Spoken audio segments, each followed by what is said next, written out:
everyone. Happy Thursday. We're excited to be here with you. We are going to expand on the topic that we chose on Tuesday of this week. So if you haven't watched that, go back and check it out. And we're just going to be going on from there. So we're going to take kind of going from the causes of arthritis and autoimmunity, and we're going to go into what you can actually do about it. So, but before we get started, for those of you who do not know who we are, I am Jessica Melnick. I am the founder of the Anti-Arthritis Method, the host of the Happy Joints Arthritis Solutions Group. I am a registered holistic nutritionist, and I help people with the various forms of arthritis get back to living their lives the way they choose to, not the way that they have to. And Casey, I'll hand it over to you to introduce yourself. Yep. I am Casey Kephart. I'm a functional medicine nutritionist. I have the course, The Feel Good Formula.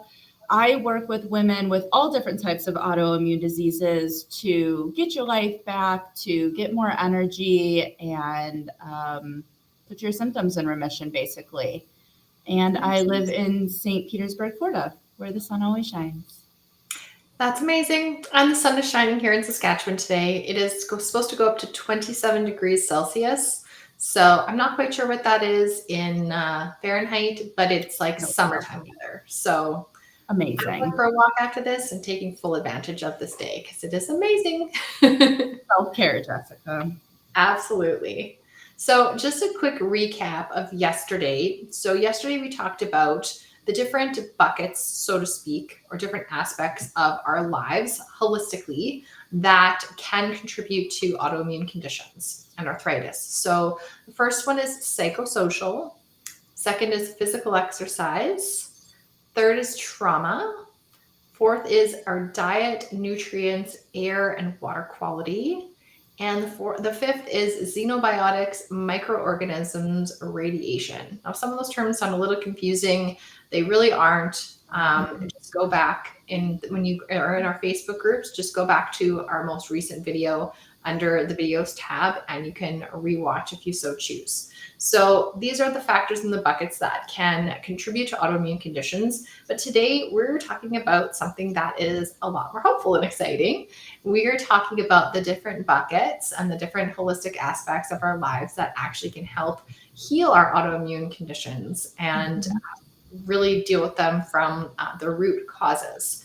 So, like I said, this is a holistic approach. This is not just looking at physical aspects entirely or just looking at diet entirely. Even, of course, those things are very, very important, but we have to look at ourselves as a whole person. So there's several aspects that are going to interact and of course, be a huge part of our physical health. So the first big one we want to talk about is sleep and relaxation.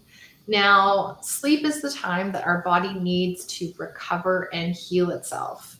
Super, super important that we're getting at least 7 to 8 hours of sleep a night. A lack of sleep causes an increase in appetite because it actually affects our blood sugar, if you can believe that.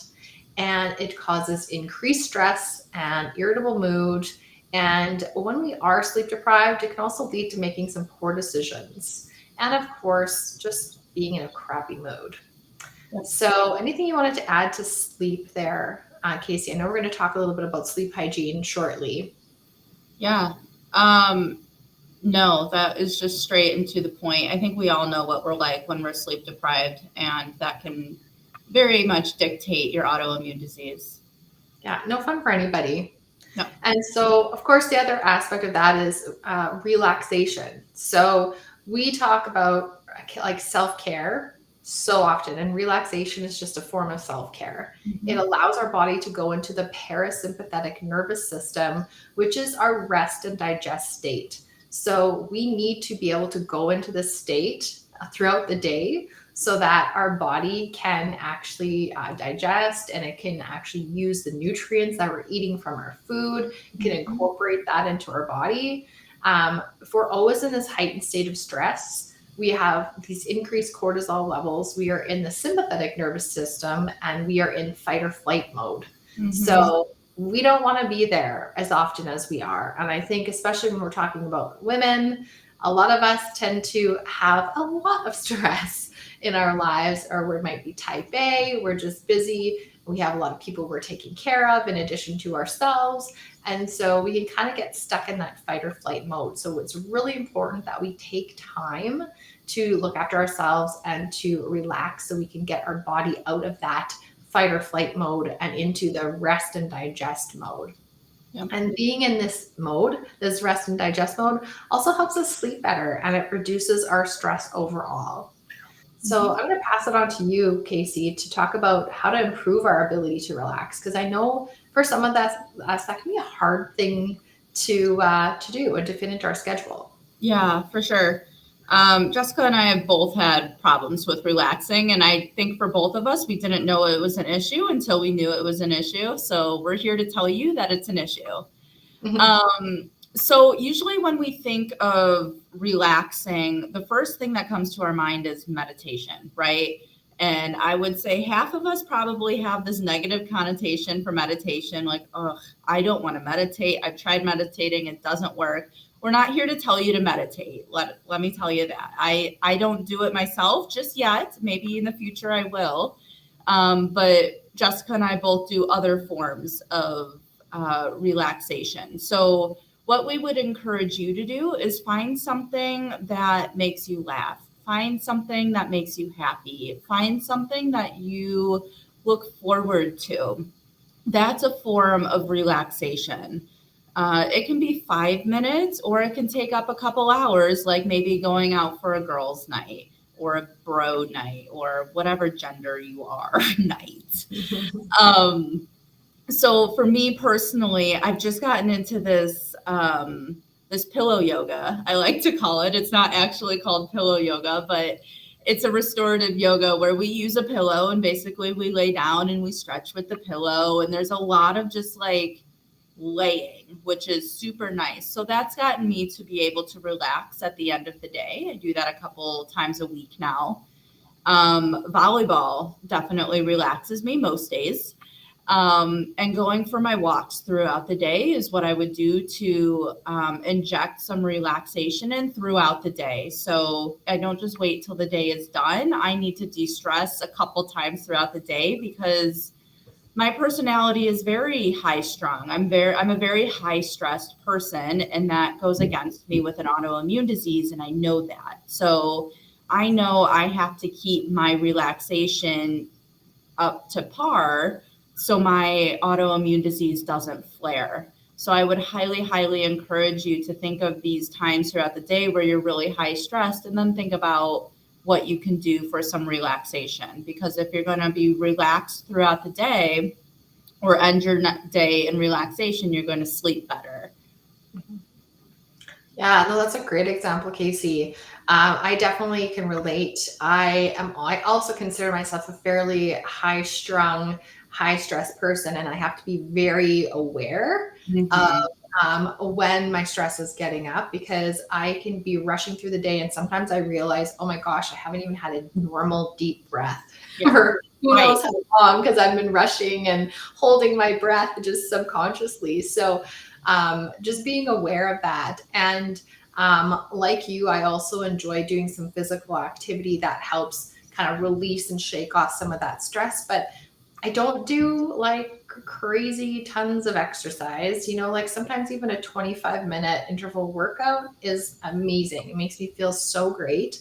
I also love going for walks when it's nice out. And another thing too that I don't feel guilty about is I love TV. Like I always have a show going that I enjoy that like makes me laugh or that I just find entertaining, and I take time to do that once in a while, if during the day or in the evening, because it just makes me feel good and helps me decompress from my work day. So it can be pretty much like you said, anything as long as it makes you happy, and something you look forward to. It's really important to make that a part of your day.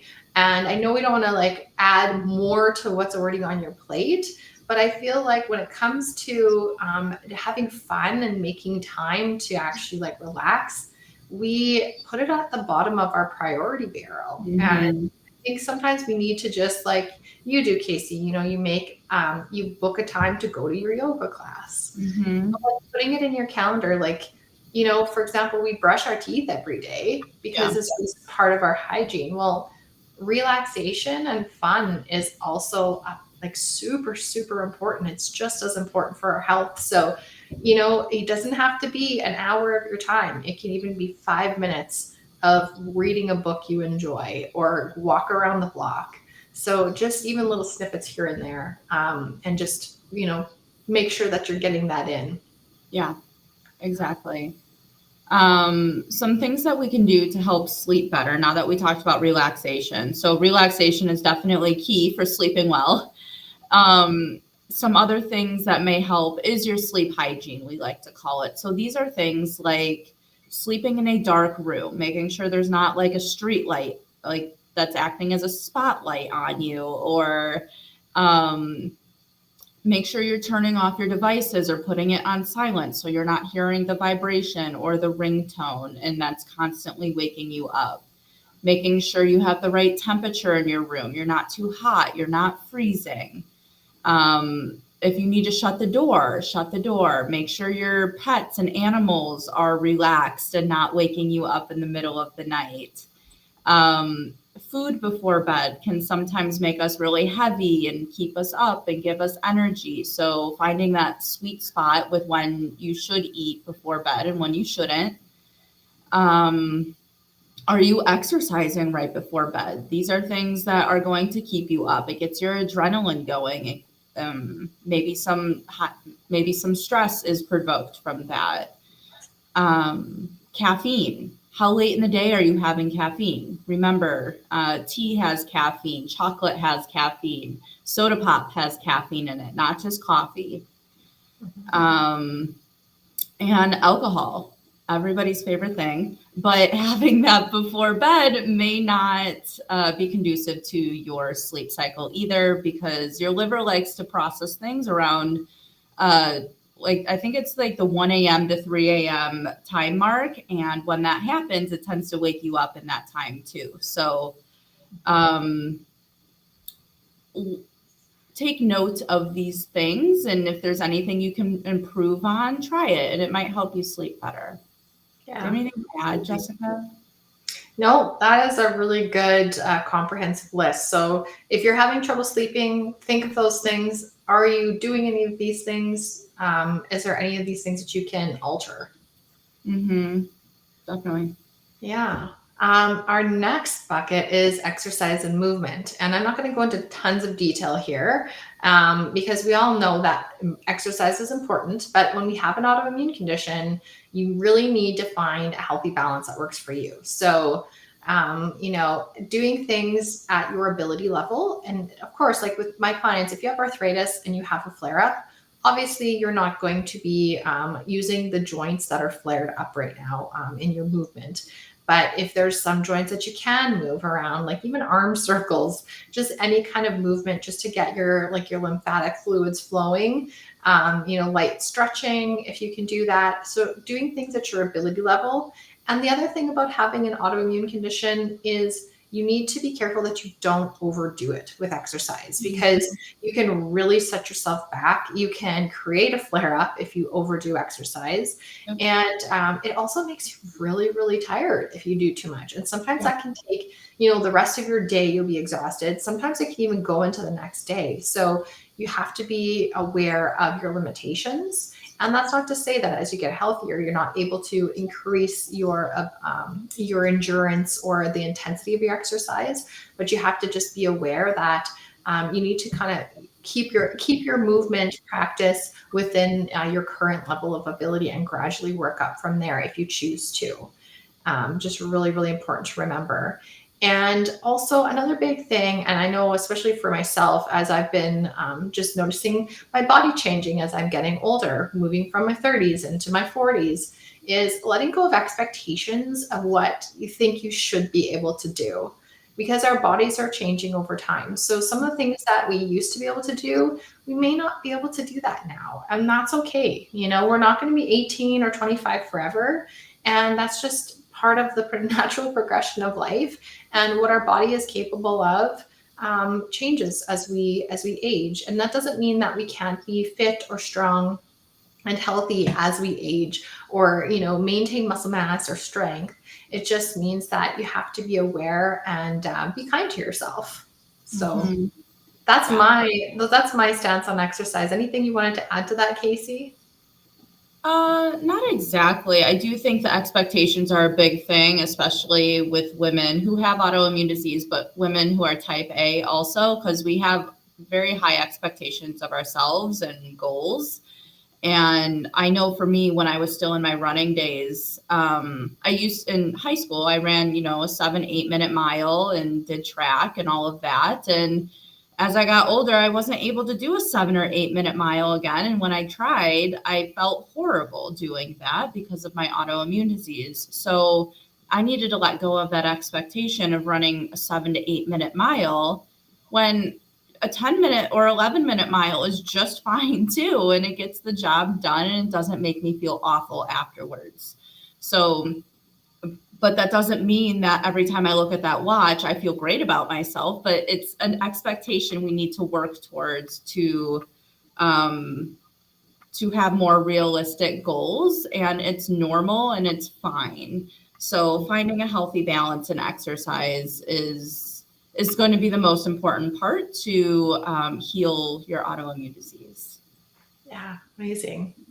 And so the one that we get asked all the time, what the heck do I eat? So our nutrition, yes, what we eat and don't eat with an autoimmune condition is really, really, really, really important. So Mhm. we did a live on this a few weeks back. I'm going to put the link in the post underneath the post after our live today, so you can go back and watch it. So we talk about the autoimmune protocol, and this is the very specific way that you need to eat when you have an autoimmune condition. So how this works is that it starts out with an elimination phase. So we're cutting out all the foods that are scientifically proven to be inflammatory for people with arthritis and other autoimmune conditions. And then after a minimum of 30 days, or when your symptoms are gone or you feel significantly better, you start to gradually reintroduce foods to develop the most comprehensive diet that will continue to support you and your health and keep your symptoms away. So with this elimination portion, this elimination phase, we take out a very comprehensive list of foods so we can let our body rest and heal from the continued inflammation that it has been in and day out for a long period of time. Because as you know, our autoimmune symptoms may pop up really quickly, but the condition has been brewing for a long time. This is something that does not happen overnight. It develops over a period of months or years. Our symptoms can come on really quickly after a triggering event, but we really need to take into consideration, okay, so this is not going to be an elimination diet forever.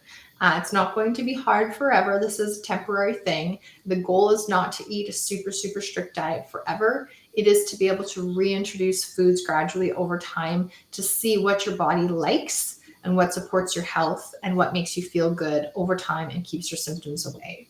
So it's like I said, it's a very specific way to eat. This is what we use with our clients. It is very simple, but it is not easy to follow through. And that is one of the main reasons that Casey and I have the programs that we do, because we support our clients through this process when it is challenging. So I'm going to quickly go through, and with Casey's help, talking about the foods that we exclude in the elimination portion and the foods that we want you to be eating and focusing on eating. So like I said, this is not something that Casey and I just came up with on our own. This is something that is scientifically backed. It has been used for a long time. You're not going to hear about it from your doctor, not likely, unless they're a functional medicine practitioner. So like I said, this is scientifically proven to be very, very effective. Now, the foods we're eliminating, and I know some of you are going to be like, oh my God, what do I actually eat then if you're taking all these things away? Trust me, we've got you. There's still plenty that you can eat. And there's lots of things that you can do to adjust and learn new recipes, all these things that make it really enjoyable. So the foods we're excluding are all dairy products, gluten, and of course grains and glutinous containing grains, all legumes, beans. We're taking out coffee, alcohol, nightshade vegetables and fruits, so things like tomatoes, regular potatoes, eggplant, bell peppers, hot peppers. We're taking out nuts and seeds. We're taking out any added sugars, cane sugar. There are some sweeteners that you can have, that they are natural and not refined. And we're taking out man-made chemicals and things that often come in packaged foods. And we're also taking out soy products, which are often additives and fillers and things that we find in a lot of packaged foods as well. And soy is a legume, and we are eliminating legumes, at least initially. Now, the foods we want you to focus on, there's plenty under these categories, but we are wanting you to focus on eating meat, animal protein. So meat, poultry, fish, seafood. There is even organ meats if you are adventurous. There's also organ meat supplements if you can't stand organ meats. They are extremely nutritious and have amazing nutrients in them that are wonderful for healing. Of course, we want you to eat tons of vegetables, greens.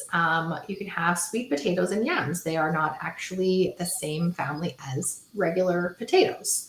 We want you to even have grain-free flours. So you can even do some baking if that's your thing on this phase of the diet protocol. You can have cassava flours, tapioca, coconut, arrowroot, green banana, plantain. So there's a variety of grain-free flours you can use and make products like baking if that's something that you enjoy. You can have all kinds of teas. Of course, we recommend quality like organic. You can have like black tea. Green tea is one I recommend all the time because it has so many antioxidants and it doesn't have a ton of caffeine. That if you're really sensitive to caffeine like I am, you can have fruit. And of course, I said we can have some sweeteners. So things like unpasteurized honey, pure maple syrup, blackstrap molasses. Those are things that you can have as well. So there's plenty that you can do with these foods. You will not go hungry. There is nothing low fat about it. And it's not even low carb. If you don't need to be on a low carb diet, you can have plenty of carbs on this plan too. So there's lots of flexibility based on your dietary needs. Right. And I know we just gave you a lot of information and you're probably thinking, what? I can't have coffee or alcohol. That's probably the one that stuck out to you. But what we're doing here is fixing the gut. So we repair the gut lining. So undigested food particles, toxins, bacteria can't get to your bloodstream. And then we start reintroducing foods back in so we can find your ideal diet. So this is so much different than just a clean eating diet, a Mediterranean diet. Those things are healthy for a healthier individual who doesn't have an autoimmune disease. So yeah, sure, it helps with your heart and cholesterol and energy, but it doesn't necessarily work if you have an autoimmune disease.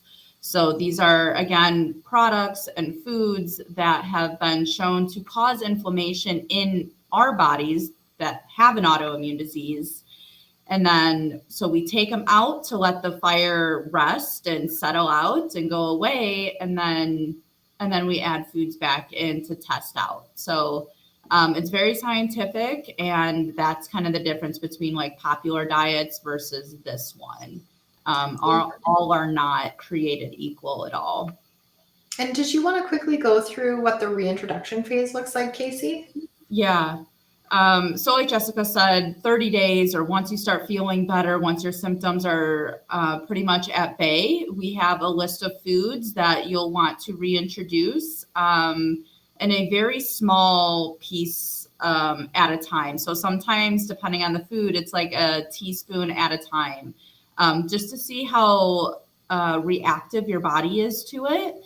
And then we introduce it maybe a little bit more and a little bit more, and then you can find out if your body reacts.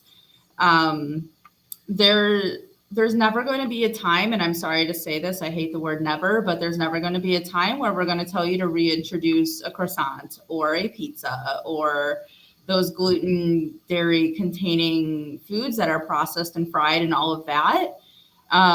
We're trying to find the best nutritious, nutrient dense foods that are going to keep nourishing and healing your body. So the reintroduction phase is a phase to understand what your body likes and can handle right now, but two, a way to input more variety of nutrients and minerals into your diet, because this elimination phase is really great and it's going to give you, for the most part, what you need. But we want more variety and more foods and nutrition so your body can keep healing and so you can feel like a human being who eats, like we want you to be happy with what you're eating. So it's very scientific, but we definitely help you through this process and how to do it specifically, so you're not just adding in 3 foods at a time and now you have no idea what food is causing your gas or your pain or your headaches. So it's a pretty cool process, and I hope you find a little bit of fun in it, because it's a little bit of mystery and curiosity and like a game almost. So did I miss anything, Jessica, in that? No, that's perfect. Okay. No, I am cognizant of the time because we could talk forever about this stuff. We have a couple more topics or a couple more buckets to go through. So the second last one we're going to talk about is stress. And I know Casey and I talk about stress so much in our lives because managing our stress is super, super important. Just like I said, it ties into having that self-care and that relaxation as well. And so a lot of the women I work with are very ambitious, go-getter, hardworking type A women. And sometimes I have to just convince them to take even 10 minutes out of their day to do stress management. Because I know that a lot of us are really busy and we have a lot to do in our day. And I'm going to go into why stress management is so important and things that we can do. So like I said, Casey and I talk about this a lot. I'm also going to add the link to our last live that we talked in depth about stress. I'm going to put that link for you to watch in the comments below this post once we're done, so that you can go back and watch that too if you want more information. So one of the big things when it comes to managing our stress is that we need to look at thought patterns and reasons why we're not taking the time to care for ourselves and do things to bring our stress down. So we have a lot of cultural expectations, personal expectations, sometimes a lack of boundaries in our relationships.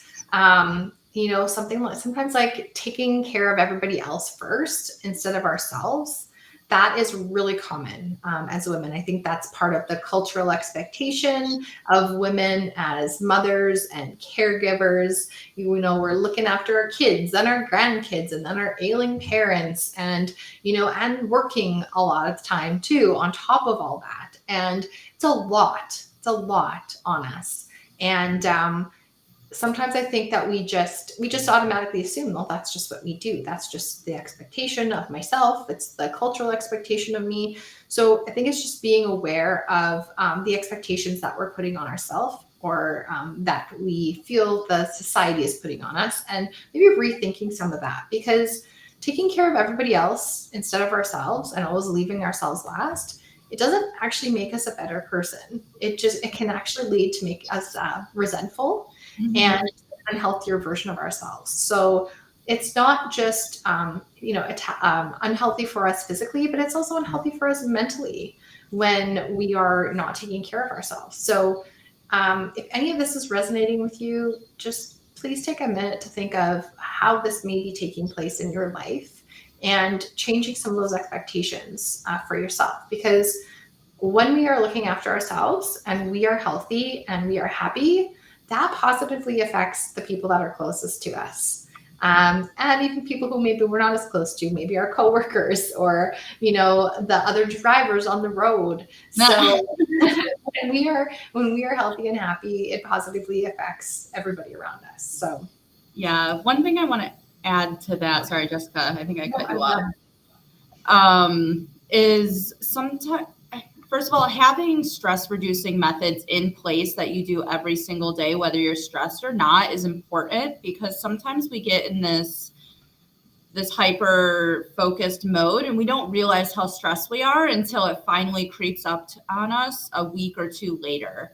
And we're like, oh shoot, we've been so stressed for a week or two. Like, what am I going to do about it now?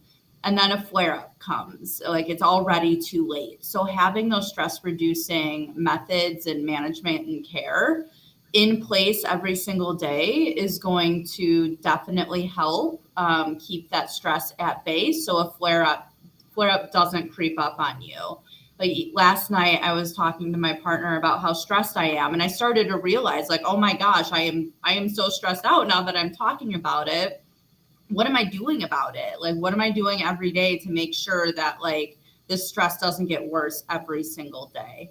So it's the same. It's going to be in that video of self-care methods and stress reducing management that we talked about. But just as we talked about relaxation like 20 minutes ago now, the time just flies by. It's the same thing. Find something you love to do and find something you look forward to do. And that's really going to show you that that's a stress reducing method for you. Yeah, absolutely. I love that. That's so, so important. Um, and the last one we're going to talk about is relationships. This is another hot topic that we have talked about multiple times, and how Beating important. a dead horse. What's that? So we're just beating a dead horse here. So everybody listen up. It's super, super important, relationships, because the people who we're closest to and the people we spend the most time with have such an influence over us, whether we realize it or not. So it is important to surround yourself with healthy, supportive, positive people. I mean, it's important to have people who are working towards health goals and who value their health. It doesn't necessarily have to be exactly what you're doing, but people who are health conscious and who are trying to take good care of themselves and who are trying to get better and trying to heal. That's why Casey and I have a community that's built into our programs, because we know how important it is to have like-minded people that are positive and encouraging to get together and support each other when you are doing something challenging and you're making changes in your life. Because even positive changes come with challenges too. And it's so much easier to get through them and accomplish your health goals when you have like-minded people who are encouraging you and doing it with you. It's so much harder when you are at home and you just have, junk food everywhere, and your partner's eating chips in front of you, because that's my downfall. It's so much harder to stay on track when that's like all around you all the time. And not to say that you can't have anything around you that's unhealthy. It's just you also need to counterbalance that with positive influences too. So just like people that we spend time with, how do they make us feel? Like, do we feel energized after being around them and good? Or do we feel drained and blah? That's really important. And it relates to your stress levels as well. So some people are just wonderful to be around, and that can be part of our stress management technique. Talking to a friend that is just like makes us feel great, is our talking about topics that are important to us, and, feeling inspired after we talk to somebody, versus talking to somebody who just complains and is a Debbie Downer, all the time. So just think about that in terms of the people you're spending time with. Anything you want to add to that, Casey? I know this is one of our favorite topics. It is too. And I know when we talk about stress and when we talk about relationships and it affecting our autoimmune disease, and honestly, it can make or break our autoimmune disease. I know it sounds woo-woo and hokey pokey and like it doesn't matter. It does matter so, so much. If you change anything, or let's just say if you change your stress and relationships first, even before you change your diet, I'm sure you're going to find a little improvement in your autoimmune disease. And then you add in the diet component, and it's just going to be amazing, the healing journey that you're going to be on.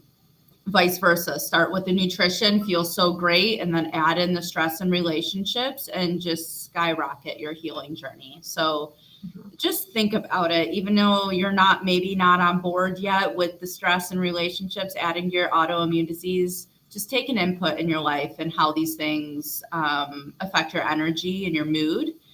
And you might have a light bulb moment. Mm-hmm. Yeah. So I know this was a long one, guys, but it's a lot of really important things. And, like we said, all these things interact to, come together to create our health or lack thereof. So they're all really important things to take into consideration. For sure. Yeah. All right. We will be back Tuesday. Absolutely. So have a wonderful rest of your week, guys, and a great weekend. We'll talk soon. Bye.